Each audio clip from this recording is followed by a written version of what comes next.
Hi friends, आपका हमारे YouTube channel advocate MD Singh Yadav पर हार्दिक स्वागत है। दोस्तों, बीएनएसएस में कुछ प्रक्रिया में परिवर्तन किए गए हैं कुछ, जैसे कि सेक्शन 230 बीएनएसएस, इसमें मजिस्ट्रेट शैल विदाउट डिले अभियुक्त को पुलिस रिपोर्ट और अन्य दस्तावेजों की कॉपी देगा, और यदि पीड़ित का भी कोई एडवोकेट रिप्रेजेंट पीड़ित को कर रहा तो उसको भी देगा, और ये पीरियड बियॉन्ड 14 डेज नहीं होगा।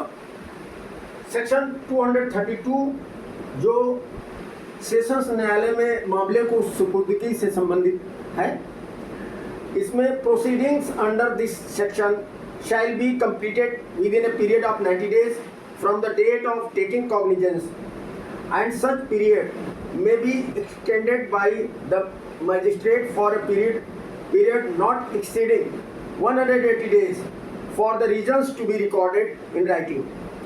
60 दिनों के अंदर प्रोसीडिंग्स कंप्लीट की जाएंगी, जिनको 180 दिनों के बाद तक नहीं बढ़ाया जा सकता, मतलब 180 दिन तक बढ़ाया जा सकता है, लेकिन उसके लिए लिखित कारण दिए जाएंगे।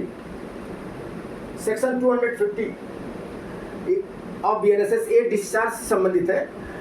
Accused may prefer an application of discharge within a period of 60 days. सुपुर्दगी सेशन न्यायालय में सुपुर्दगी की तारीख से 60 दिनों के अंदर एक्यूज्ड डिस्चार्ज एप्लीकेशन प्रेफर कर सकता है। 263 फ्रेमिंग ऑफ चार्ज से संबंधित है। इसमें the magistrate shall frame in writing a charge against the accused within period of 60 days.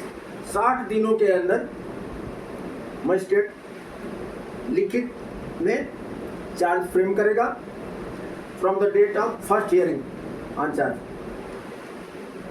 Section 258 में जजमेंट ऑफ एक्विटल और कन्विक्शन से संबंधित है। द जज shall give a judgment in the case as soon as possible within a period of 30 days from the date of completion of arguments, which may be extended to a period of 45 days for reasons to be recorded in writing. 30 जिस दिन argument finish होंगे उस तारीख से 30 दिनों के अंदर जज जो है जजमेंट देगा, और यह पीरियड 45 डेज तक बढ़ाया जा सकता है, लेकिन उसके लिए लिखित कारण देने होंगे।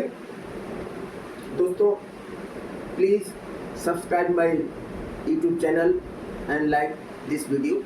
Thank you.